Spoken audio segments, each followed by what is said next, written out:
yacu twishimira ikwiye amashimwe. Reka tugihagaze dusome ijambo ry'Imana. Abitwaje Bibiliya turaraba mu byahishura Yohana igice cya 20, turasoma kuva ku karongo ka 11 dushikana ku 15. Ijambo ry'Imana rivuga ngo ukuzuka kw'abantu bose no guca amateka y'iherezo. Mbona intebe nini ya yera, mbona n'iyivyagiye ko isi n'ijuru bihunga mu nyonga hayo, aho vyahora ntihaba hakiboneka. Mbona bapfuye, abahambaye n'aboroshe bahagaze imbere y'iyo ntebe, ibitabo birazingururwa. Ngo kandi ikindi gitabo kirazingururwa, nico gitabo cy'ubugingo. Abapfuye bacigwa imanza z'ivyanditswe muri ivyo bitabo zikwiranye n'ivyo bakoze. Ikiyaga kigarukana abapfuye bo muri cyo, urupfu n'ikuzimu bigarukana abapfuye bo muri vyo. Bacigwa imanza zikwiranye n'ivyo umuntu wese yakoze. Urupfu na kuzimu batererwa muri ca kiyaga caka umuriro. Ico kiyaga caka umuriro nico rupfu rwa kabiri. Kandi umuntu wese atabonetse ko yanditswe muri ca gitabo cy'ubugingo atererwa muri ico kiyaga caka umuriro. Reka turabe ubutumwa bwiza bwa Matayo igice ca 25. Dusome twitonze kuva ku murongo wa 31 dushikane ku wa 41. Ijambo ry'Imana twavuga ngo gucira amahanga urubanza. Ariko umwana w'umuntu ahazozira afise ubwiza bwiwe, ari kumwe n'abamarayika biwe bose, niho azovyagira ku ntebe yiwe y'ubwiza. Amahanga yose azokoranirizwa mu nyonga ziwe, nawe azobarobanura nk'uko umwungere arobanura intama mu mpene. Intama azoziherereza iburyo bwiwe, impene nazo ibumoso. Maze umwami azobwira abari iburyo bwiwe ati nimuze, abo data yahezagiye, muragwe ubwami mwateguriwe uhereye ku kuremwa kw'isi. Nari nshonje murangaburira, nari mfise inyota mumpa iconywa, nari ingenzi mumpa indaro, nagenda gusa muranyambika, nari ngwaye muza kuraba ukomeze, nari mwibohero muza kundaba. Maze abagororotsi bazomubaza bati mwami, twakubonye ryari ushonje tukakugaburira, canke ufise inyota tuguha iconywa? Twakubonye ryari uri ingenzi tuguha indaro, canke ugenda gusa tukakwambika? Twakubonye ryari ugwaye, canke uri mwibohero tuza kukuraba? Umwami nawe azobishura ati ndababwira ukuri ko mwabigiriye umwe muri aba bene data bari hanyuma y'abandi, ni jewe mwabigiriye. Maze azobwira n'abari bumoso ati mvi ruhande mwabivume mwe, muje mu muriro utazima wateguriwe wa mugwanizi n'abamarayika biwe. Nari nshonje ntimwangaburira, nari mfise inyota ntimwampa iconywa, nari ingenzi ntimwampa indaro, nagenda gusa ntimwanyambika, nari ngwaye, nari mwibohero ntimwaza kundaba. Maze nabo bazomwishura bati mwami, twakubonye ryari ushonje, canke ufise inyota, canke uri ingenzi, canke ugenda gusa, canke ugwaye, canke uri mwibohero titwagira ico tugukorera? Maze abizobishura ati ndababwira ukuri ko mutabikoreye umwe muri aba bari hanyuma y'abandi, nanje ntimwabinkoreye. Abo bazoja mu gihano kidashira, ariko abagororotsi bazoja mu bugingo budashira. Reka duhereze mu cete Paulo yandikiye Abifilipi igice ca 1, turasoma ku murongo w'9.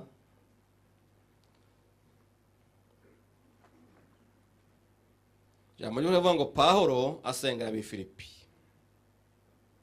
Kandi ico nsengera ni ukugira ngo urukundo rwanyu rugwire, rwongerekane mu bwenge no mu kumenya kose, murobanure ibidahwana, muhore mutagira ubupfunya canke ibigwisha gushitsa ku munsi wa Kristo, mwuzuye imbuto zo kugororoka ziheshwa na Yesu Kristo, ngo muheshe Imana icyubahiro n'ishimwe. Imana ihabwe icyubahiro. Reka mufate ibyicaro. Ndabaramukije mwese mu izina rya Yesu Kristo. Bibiliya iratwereka ko abapfuye bose bazozuka bagahagarara n'abazoba bakiriho imbere y'intebe y'imanza y'Imana. Yesu ashimwe cyane. Haleluya. Muri urwo rubanza twasomye uri kuriga neza, ubona ko ruzoba rurimo ivyabona bibiri kandi vyigenga. Yesu ashimwe cyane. Haleluya. Hari igihe ukora ibintu ukibaza ngo nta wakubonye, ariko birandikwa. Icabona ca mbere ngo ni ibikorwa vyabo, ngo kuko bizokurikizwa mu gucirirwa ayo mateka. Bwana asifiwe. Icabona ca kabiri ngo ni urutonde rw'amazina y'abazoba baremerewe imbabazi banditse mu gitabo cy'ubugingo. Yesu ashimwe. Haleluya. Abantu bose rero mu gihe cy'iherezo bazosangira umunezero wo mu ijuru, canke basangira ibyago byo mu kiyaga caka umuriro udashira. Bwana asifiwe. Haleluya.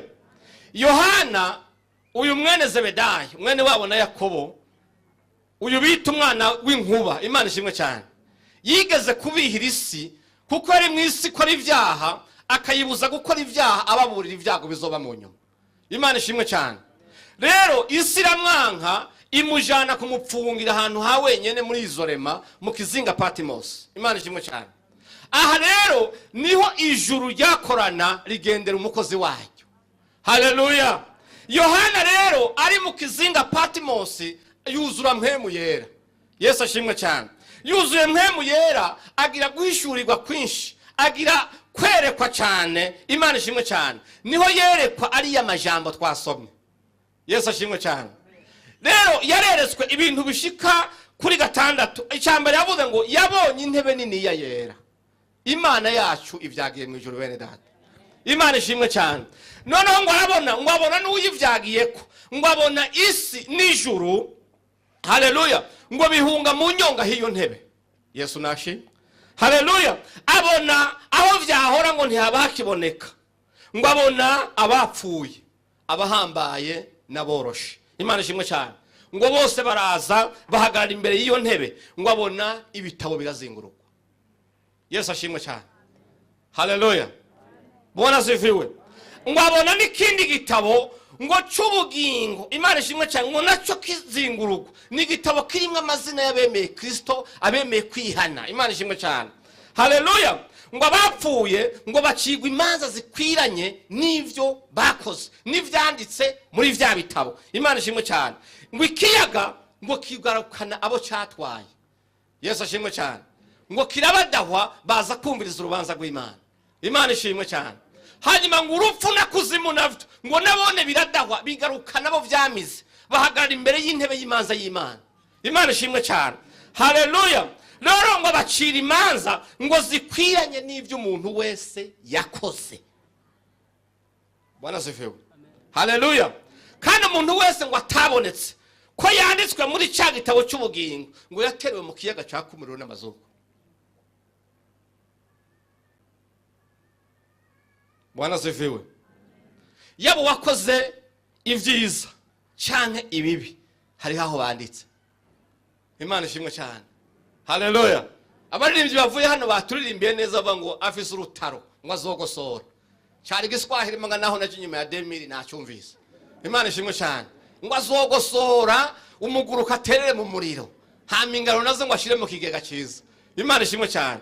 Nukuri uno munsi Imana iratubona nk'umugwi, ariko hari umunsi umwe wese azohagarara imbere y'intebe y'imanza ari wenyene peke yake. Haleluya. Yesu ashimwe cyane. Aya majambo ya Yohana yayabwiwe yongera yarandika inyuma y'imyaka 92 Yesu avuye mu isi. Uravye ugasoma kuri ntuze kijya Christian timeline, urabona ko hari haciye imyaka 92. Yesu niho yari yavuze ano majambo twasomye mu gitabo cya Matayo. Imana ishimwe cyane.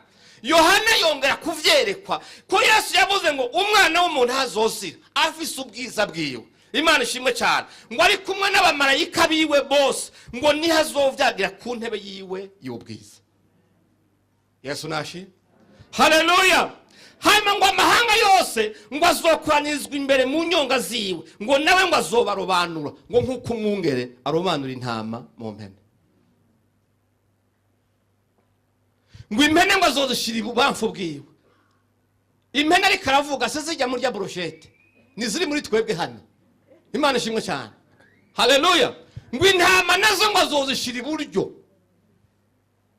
Hanyuma ngo azobwira impene ati mwebwe umugabane wanyu n'umuriro udahera, umwe wategurirwa Satani n'abamarayika biwe. Haleluya. Ace yongera ababwire impamvu. Yesu ashimwe cyane, haleluya, haleluya. Impamvu nizijya twasomye ni impamvu zitandatu. Yesu yagiye mugabo adusigira kopi y'urubanza. Mu bisanzwe ingene urubanza rwa nyuma ruzogenda yararudusigiye. Yesu ashimwe cyane, haleluya. Birababaje kubona umwana araranye ikibazo n'inyishu ayoberwa mu ishuri.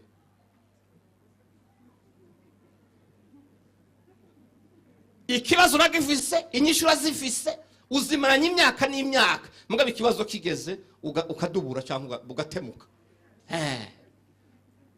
Imana tubabarire cyane. Yesu rero yadusigiye ikopi y'urubanza kugira ngo urubanza ntirudutsinde. Imana ishimwe cyane, kuko arabizi hari igihe azova ku ntebe y'imbabazi, hari igihe data zo kwambara uburake aje kuza guca imanza. Imana ishimwe cyane. Icyo gihe ngo bapfuye bahambaye abanyacubahiro, icyo gihe bapfuye abakene bose bazuba baza banganya igihagarara imbere y'Imana. Yesu ngo azobabwira ati abari bubamfu mu muriro udahera kubera impamvu imwe gusa, nari nshonje kimwangaburira. Yesu ashimwe. Bikanka ko umuntu ahembura umuntu aguye isari, inyama zikaborera muri konjerateri n'ibivuguto bikabora, umukozi akamara karasesa indya, abagogwa n'abakene wamubabona ngaha. Nguko uko bizogenda Yesu azobikwibutsa kuri uriya munsi, haleluya.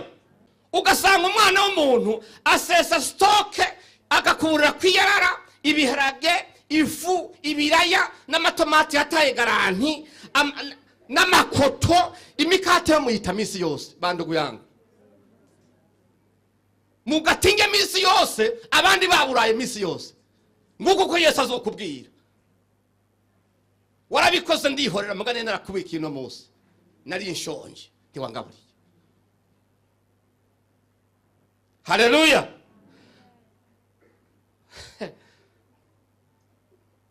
Mwene sakaza akakuganyira, inyishu ukamubwira ngo ni wihangane.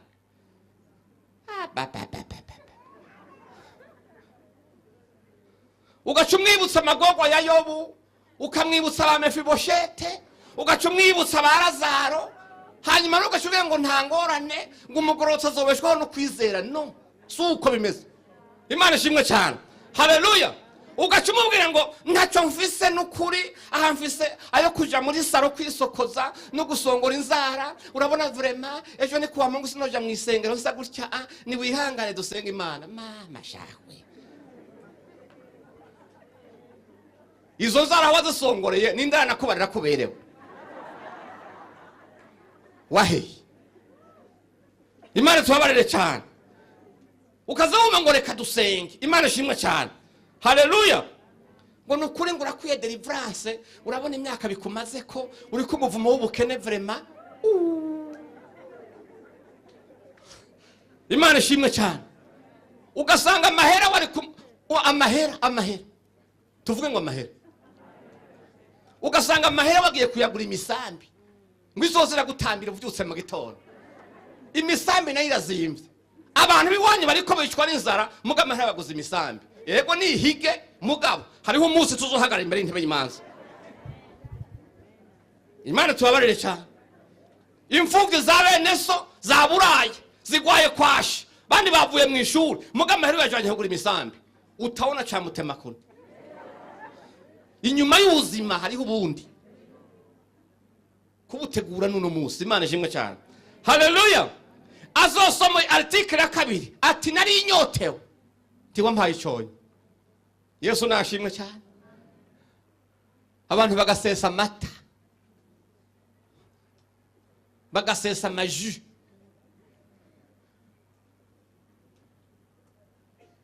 bagasesa amazi meza, abandi bariko banywa ibinyamuro. Imana tubabarire badi. Haleluya. Icyo ni Imana iri kirakubaza. Yesu nashimwe cyane. Azavuga ingango ya gatatu ati nari ingenzi wanka kumpa indaro. Iyo umuntu yubatse uruzu rwiza, akubaka igipangu ciza, acagenda kuri portail aho gushira ati Imana ishimwe yarangiriye neza, agacapuka urutwe rw'imbwa ikaze, agaciyanika ngo hani kwashimesha.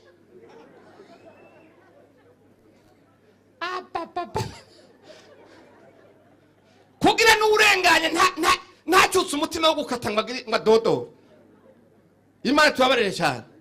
Haleluya. Nasomye inkuru y'umubabaro cyane. Umugore yari kararengana ahantu mu kizungu, hagwa imvura ikuvye bukwe na bukwe, irimwe amabuye y'urubura, irimwe uruherezi, irimwe ibintu byose. Ngira muraze ko hari amakaratiye hano batugamika abantu. Ntimuyazi. Hariho utahirahira. Oya ntibikora. Imana tubabarire cyane. Hanyuma rero uwo mugore yarahetse ngo agahinja mu mugongo. Iyo mvura igwa irisege nyirimo umuyaga n'igihu n'amabuye y'urubura, aritaja kudodora ku rupangu rumwe. Umuboya azariruka ati nibiki, ati ni munyugamike no kuri imvura ibaye nyinshi kandi mpetse umwana. Umuboya ati reka nje kubaza patro na patrone bari muri sala. Agenda ariruka arababwira ati hari umuntu ari kwiremba, ahetse umwana, imvura irikiragwa, yari yasabye ngo tumwugamishe. Baramubwira ati amateko y'urupangu wacu ntitwayakubwiye, mukure kwirembo ryacu. Banka kumwugamisha. Iyo mvura iragwa, haleluya, umugore agwara umusonga, afatwa bukumbi, uruhinja nago rurapfa. Umugore bamujana kwa muganga atazi kuri yo yagwapfuye. Agiye baramureanima, umugore arakira, mugabo yikangura asanga umwana yarapfuye. Imana tubabarire cyane. Kubera banza kumwugamika. Haleluya. Imana nayo ntizi gucugwa ngondagonda. Bukeye mu gitondo baragenda bafata imodoka babandi nyene, baja gutembera no kwinezereza, bahura n'igikamyo kirabagonga, barapfa. Bamaze gupfa haciye iminsi wa mugore aravyumva. Kubera iki? Yari yakiranye akabonge k'umwana. Uwo mugore rero amera nk'ogwaye mu mutwe. Uko iminsi yose yaremwe imvura ikuvye ngo yaciruka kuraba kumva za babandi. Bamwe bamwiminda kumwugamika. Mugasanga ngo yewe nakawe. Ngo vyuka ningoga muje kugama ngira kuvye.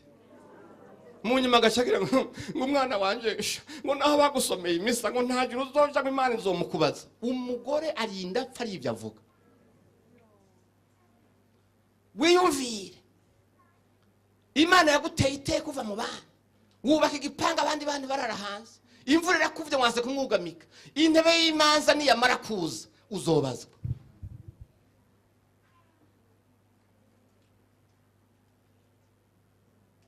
Umuntu akirukana yinabukwe yaje kumuramutsa, akabwira abana ngo muhungaranuka,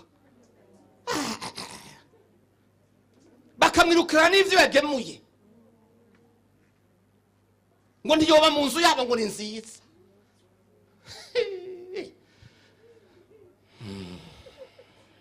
Imana tubabarire cyane. Haleluya. Ngo azokubwira ngo nari ingenzi unyima indaro. Igo niko rubanza Yesu azoba ariko arasoma. Imana tubabarire cyane. Ingingo ya 4 ngo azokubwira ati nagenda gusa wanka kunyambika. Nasomye kinyamakuru bandikamo umugore ngira ari umwamikazi yitwa Idaraganza. Bagiye kugira inspection y'ibintu atunze mu nzu. Bagishika ibirato basanga bafite amaperi 1000. Uravyumva? Igihumbi rero urabona bica bijanisha koshi 1000 nyene. Bikajana amahera n'igihumbi n'amatiro 1000. Ibintu byose 1000. Imana ishimwe cyane. Hanyuma rero baraharura bati reka duharure ivyo yoba yambara mu kwezi turana. Baraharura basanga ntibishoboka. Ivyo birata 1000 naje kuvyambara umwaka ntazoba arabiheza. Imana ishimwe cyane. Haleluya. Nubwo yo kwambara kimwe ku munsi, umunsi umwe ufise iminsi 360 umwaka igihumbi n'ibyo barabimara baraharwa bati none tubandanye. Imana ishimwe cyane. Ariko nasome ngo mu gihugu iwe niho hari abantu benshi ku isi nzima batagira ibirata. None nkuyahari nagenda gusa wanka kunyambika. Imana ishimwe cyane. Suzuma nawe hari abantu bahebeye ivyumba impuzu evyo. Imana ishimwe cyane. Umuntu akubaka inzu nini akavuga ati nzoharyama nzohogera naho hazokwibera impuzu gusa, abandi nabo barara hehe kwibarabara. Imana ishimwe cyane. Umuntu agacegwa mu isengero akirikara harira na garderobe yo kwambara ayihagaze imbere byamunaniye gucagura, akubitamwe akavuga ati kura. Satani nawe ntatewe hajya kuri garderobe akakubwira ati iyo oye namukana karayambara uhava usanga mwambaye izo no muso hindura. Imana tubabarire cyane. Ugasanga hari impuzu zambagwa n'ibihere n'inyenzi mu nzu, imbebe ugasanga ziyambarira amakostime y'amaraki n'amaraki. Imana izokubaza ati sha nagenda gusa wanka kunyambika. Imana ishimwe cyane. Haleluya. Bwana sifiwe. Ingingo ya karaba ngo nari ingwaye ntiwaza kundaba ukomeza. Bantu b'Imana tuvugana ukuri. Mbega iyo umuntu agwaye asuhuzwa n'abanganike?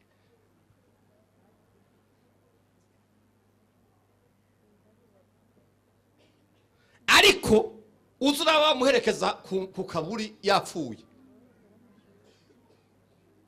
Iyo agwaye ntasuhuzwa. Mugabo atangazura kifo ije turo monde barahaguruka bakaja kumuherekeza.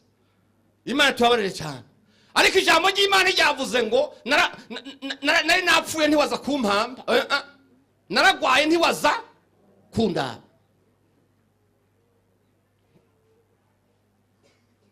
Iyo umuntu agwaye akabura amahera y'umuti ntaterererwa ngo agure umuti, mugabo apfuye gupfa baracanga umusado kaboneka ho gura isanduku nziza na costume n'ibirato n'ibindi bijya byose biriko birakorwa umuntu yamaze kugenda tachimana zo bibazako kuko ntawo vyandikwa ni byapfuye ubusa. Imana tubabarire cyane. Haleluya. Haleluya. Iyo umuntu agwaye ntibamusuza ntibamugurira umuti, ariko hageze gutanga umusada n'ikimazi bose baraza n'utaje arakirungika. Imana tubabarire di. Umuntu agahwerera mu kirago ariko bakamuhamba mu mashuka. Yapfuye yifuka ikirago mu kumuhamba bazanye amashuka, bazanye n'impuzu n'ibirato n'isanduku riboneranye. Imana tubabarire cyane. Haleluya. Umuntu akagwa muri kamitego murazizi sanzu zo mu mugamba zimwe z'ubwatsi zimeze gutya. Imana ishimwe cyane. Umuntu akarinda apfa ari muri kamitego mugayagara guhanga bakamuhamba mu makaro, mumva y'amakaro. Yesu natubabarire cyane. Haleluya. Bwana sifiwe. Rero aravuga ngo nari mwibohero tiwaza kunda. Imana ishimwe cyane. Hama umuntu yava mwibohero gacumubwira ngo twaragusengeye cyane. Hajya twarababaye twese. Twari tuzi byagushikiye nukuri twarasenze gose. Bagaca bajya guhana pole kubera wavuyeyo. Umugabo Imana yavuze ngo ntimwampaye pole mvuye mu gasheka. Yavuze ngo nari imboshwe ntimwaza. Ichi Imana yandika nijya ntangutera ukaja kumuraba. Imana ishimwe cyane. Haleluya. Na ibintu byobyo byo kuvuga yuko wamusengeye cyane wari warababaye ibintu by'ubucimbyi gusa n'uburyarya ivy'Imana ntagikeneye. Imana tubabarire cyane. Haleluya. Rero hari ibibazo bidakeneye inyishu y'amasengesho. Tituzonye mwe mu gusunda mwe mu yeradi. Umuntu aje akugana shonje takeneye kuzuzwa mwe mu yera, akeneye kurya. Ntaje ngo musenga ko mwe mu yera mufise. Mugabe kibaza afise uwo munsi estomilivide irikira murya akeneye kijaye. Mugaburire hamwe zo musengera hasi.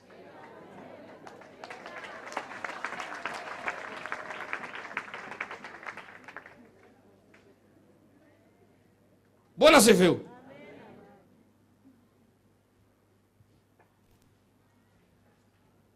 Ugenda gusa nakeneye kubanza kuvuga mu ndimi. Imana ishimwe cyane. Haleluya. Akeneye impuzu wivise ntajya kurigura bango badusenge duhumize dufate amaboko tuvuye ngo kora bashandara mama.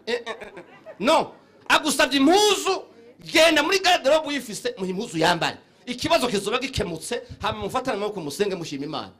Nta kindi. Imana ishimwe cyane. Haleluya. Iyo umuntu anyotewe ibaza ko yegusaba amasengesho yo kwisonzesha. Umuntu aje wanyotewe. Tibikeneye yuko ubanza kwisonzesha ngo werekwe, uvugishwe, ubanza uyishurirwe, cyangwa bazuvuge mu ndimi nshasha. Oya. Raba muri Afrika ko hari amajwi n'amata n'amazi. Umubazo uti ndaguha iki muri ibi. C'est tout. Imana zoheje gukemura ikibazo. Imana ishimwe cyane. Nimwaheza ugikemura niho rero bizoca bigira ati ngo dufukame dusenge dushime Imana data wo mwijuru yuko inyota yawe yaheze. Imana ishimwe cyane. Haleluya. Ariko uno munsi hari ibintu abantu bagiye mu kintu cyose dusenge gute. Wewe umuntu asanzwe uhishije ashonje ubanza kumujyana mu masengesho. Nakeneye kwerekwa mushire ku isahani ry'ihama arashima Imana. Bwana asifiwe. Haleluya. Iri niryo jambo Paulo yandikiye abanyefilipi. Paulo igihe yandika amajambo yari mu gasho i Roma. Bamaze kumufunga, Paulo ishengo ry'Ifilipi rirakorana, reka tumurungikire amahera, tumurungikire uduhuzu, hama abeho neza umukozi w'Imana. Imana tubabarire cyane. Noneho bamaze kumurungikira, umuntu yamushiriye iyo ngemu ashitseyo agwara malaria. Uko yagwara rero bakaza bateye nkuna Paulo amubwira ingene ishengero gitunganije. Imana ishimwe cyane. Haleluya. Paulo abimenya ngo nubwo ryandungikiye hari ibibazo mu ishengero. Kubera iki? Urukundo rwabo ntirugira mu ubwenge. Yesu ashimwe cyane. Haleluya. Nico gituma yanditse amajambo ngo icyo sengera, icyo ndabasabira ngo nuhugira urukundo rwanyu rugwire ngo ariko gongerekane mu bwenge. Imana ishimwe cyane. Haleluya. Kuko umunsi w'uburake bw'Imana ubutunzi ntibuzogucunga. Kuko amasura twayumvise nabiri gusa nibikorwa wakoze n'izina ryawe ko riri mu gitabo cy'ubugingo. Ngo abanyacyubahiro bamenye guca bugufi. Kuko nubwo wogira icyubahiro kingana gute tuzokinganya n'Imana. Kuko umunsi umwe ibyubahiro byose bizovaho hasigara icyubahiro cya data wenyine. Harahiriwe umunyacyubahiro yamenye Imana kuko azoba mu cyubahiro akaduga mu kindi. Imana ishimwe cyane. Abanyacyubahiro bamenye Imana basumbye icyubahiro abandi kuko bazoba mu cyubahiro bungururiza mu kindi cyubahiro. Yesu nashimwe cyane. Aha rero turiko turabwira ijambo mutegereza kumva mugafata nk'ankama. Takindi Imana irondera mu mwana w'umuntu urukundo gusa. Kuko umuntu akundana ntagirira nabi mugenzi we. Umuntu akundana ntiyimushonje. Umuntu akundana ntareka kuraba ubugwayi. Umuntu akundana ntareka kuraba ufunzwe. Umuntu akundana akwambika utanazimusavye. Akabibona ati birakenewe. Mwene data yasuzuguritse. Imana ishimwe cyane. Rero muri ico gihe Yesu yavuze ngo Yohana yavuze ngo udakunda mwene se angana umwicanyi. Uno munsi mutunga intoki abaciye amazosi abantu. Mugatunga amazosi intoki abaroze n'abatanze sumu ngo nibo bicaye. Natwicaye n'ivyicanyi ngaha. Ibintu bidakunda bo bisengana. Imana ishimwe cyane. Nivyicanyi. Mukumva biritereye hejuru ngo nakana mwicanyi. We waramaza abantu. Uri kuvuga abandi. Imana ishimwe cyane. Haleluya. Kuko udakunda bene se urya abandi babona akagwiza impuzu abandi bagenda gusa akanywa akagwa ku butumba abandi baguye ntuzeye gangara nimba ari gangara. Abo nabicaye. Kuko ntibakundana. Imana ishimwe cyane. Nico gituma urubanza rwabo azoba kuja kunyoterwa ibihe bidashira. Waranyore cyane wema mugenzi wawe. Inyota yawe irarindiri. Mu mururu udashira ibyo byose nta kaborerwa kariyo. Bazoborerwa ububabare gusa. Kuribwa n'inyo ziturira. Kubabazwa ibihe bidashira. utangure kwiyumvira uzoherera ku ruhande uruwe, uzoba muri gauche cyangwa droite. Tibizora amashuri wize di, kuko na Satani ntimwiganye. Satani yize makerere ngo muhari ibya kaminuza ekaye. Agakiza ni kare by'amashuri, ntuzoja kuvuga ngo kameme imbere ntebe imanza y'Imana. Tuzoga nuvuga kwa Rufaransa oya. Uwo munsi ngo bizoba biteye ubwoba cyane. Muzosoma uwo munsi mu gice cya mbere umuvugishwa n'Imana Zefaniya ngo ni umunsi uteye ubwoba rwose. Yarawusomye neza arawudekriva neza uwo munsi. Abantu bose bizoba bikomeye. Imana ishimwe cyane. Ni umunsi ngo w'ubuzinzi nani, umunsi w'umujinya w'Imana. Yesu ashimwe cyane. Nawe ho guhitamo. Uno munsi ubutumwa buriko buravuga. Kandi iminsi turimo ni iminsi y'injana muntu. Uno munsi ugiye kuri abantu bareko bapfa impfu z'ibiturumbuka gusa. Ntawuzi umunsi usigaje. Ntawuzi amasaha usigaje. Nubwo utegura anniversaire urahishima kuyo wamaze. Mugisigaye ntayuzi. Imana ishimwe cyane. Ariko birabereye wumvise no jambo ugatunganya ubugingo bwawe.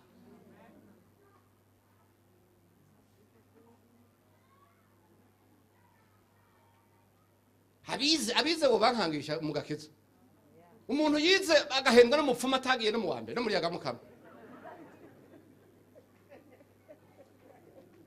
Akamuhenda ngo amuhaye imbaraga zivyaye kabiri, haye imbaraga zavyaye n'inkumi wozima hano. Umuntu yize kaminuza yagenze ibihugu yabaye umutegetsi akabika imbaraga sa mu ngodomoni ngo ni imbaraga zivyaye ivyaye wayibonye sana.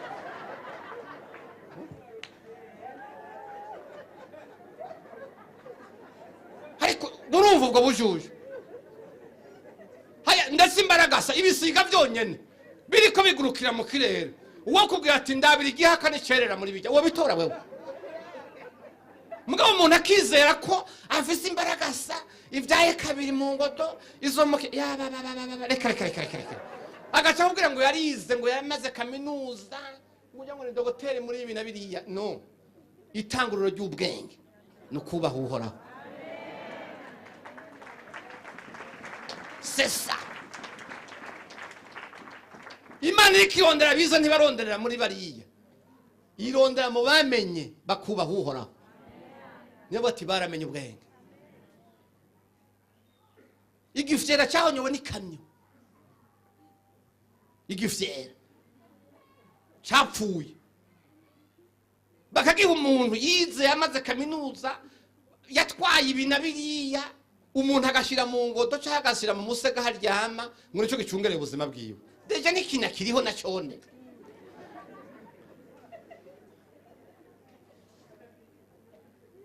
Imana tubabarire cyane. Ariko abamenye ubwenge nabumvise ijambo ry'Imana bagaca baryumvira. Nabumvise ijambo ry'Imana barakwihana bakihana. Yesu ashimwe cyane. Abanyabwenge n'abamenye Imana bagakunda aho bagendana. Bagakunda aho basengana. Batagira amacakubiri mu byo bakora. Batagira ka mwana wa mama muri vya bindi byose. Hari igihe umuntu agira neza mugasanga Imana iramuhinyuye. Kubera iki bya mu Pawulo yavuga ati yarabikoze mugabo ibyo yakoze kwa urukundo rubuze mu ubwenge. Imana tubabarire cyane. Haleluya. Bwira mugenzi wawe nawe ahura ati nimba ukunda Imana nkunda kuko Bibiliya ntibesha nta nico nyankira vraiment. Imana ishimwe cyane. Mubwire ndazi ko bihora bikugora kunkunda ndabizi ushobora no kubona bizi mwicaranye ntacyo mugabo uti nimba ukunda Imana igore nanje nkunde. Imana ishimwe cyane kuko udakunda mwene se ntiyabonye Imana uyo. Mwene data uno musi duhagararanye ngaha tuza amasaha n'imisi sigaye urumva mu mutima itara rikwatse ariko gatura umunyabyaha hejuru y'ukuroga kwiba gusambana kubesha kwica n'ibindi byose. Ingene urubanza ruzosomwa wabyumvise kuko umuntu akundana ntiyica, umuntu akundana ntaroga, umuntu akundana ntabesha, umuntu akundana oya, ni ikintu kimwe kibuze mu muntu gusa, urukundo rwoduga mu bantu rugakura, ibyaha byovayo. Kandi nagenda kubwire, ishengero ridakundana Satani arikunda cyane, kuko nubwo gikiragiza gisimbagiza nigiwe, avuga ati gomba simbe kazi mudakundana, kazi mutambika abantu, kazi mutagaburira abashonje, kazima iraza urubanza ingene ruzogenda. Nawe guhitamwo ukamenya uti vy'ukuri ndavye ibyo nkora, ndavye ivyiyumviro vyanje, nkaraba imigambi n'ivyifuzo, jewe ndi mu mpene kabisa, ndi mu ruhande rw'ibubamfu, ndagowe. Uno munsi ikintu rero kiryoshe nuko Yesu atarahaguruka ngo ave kuri ya ntebe y'ubuntu, aracari ku ntebe y'imbabazi, aracari karagira ikigongwe, igitabo kiracaho kirandikwamwo, ariko uwo munsi ntawe uzosubira kwandikwa, abazoba barakwiye. Imana tubabarire cyane. Nuno munsi nagomba gutumira mwene data iyandikishe mu gitabo cy'ubugingo, ibikorwa wakoze ntibizopfa ubusa. Haleluya, haleluya. Nawe ukumva kavuga uti vy'ukuri jewe ndi mubi, ndakeneye kozwa n'amaraso ya Yesu Kristo, ndakeneye gucungurwa. Twese ubona tuvuga ubutumwa twari abanyabyaha, ariko umunsi umwe bwadukozeko tumanika amaboko, turavuga tuti mwami Yesu tubabarire kuko turi abanyabyaha. Uwo munsi twakira Kristo nk'umwami n'umukiza, tuba ivyaremwe bishasha, Imana tugira bigiciro, abari nkengerwa barakura, Imana irabahezagira. Uno munsi tugenda twemye, tutarira ngo tuzopfa, ahubwo tuzotaha. Nico bituma n'indirimbo zacu zimwe zo ngo Yesu we uzoza ryari. Kubera iki? Twumva mwemu w'Imana ahamanya na mwemu wacu yuko turi abana b'Imana. Ariko we wumva yuko vy'ukuri ivyo ukora nuko umeze, utaraba icare mu gishasha, utaraba umwana w'Imana, utarandikwa mu gitabo cy'ubugingo, aho wicaye nturaba icyubahiro, nturaba ubutunzi, nturaba umuryango uvamo, ndakwinginza muri kano kanya umanike ukuboko twisengera Imana.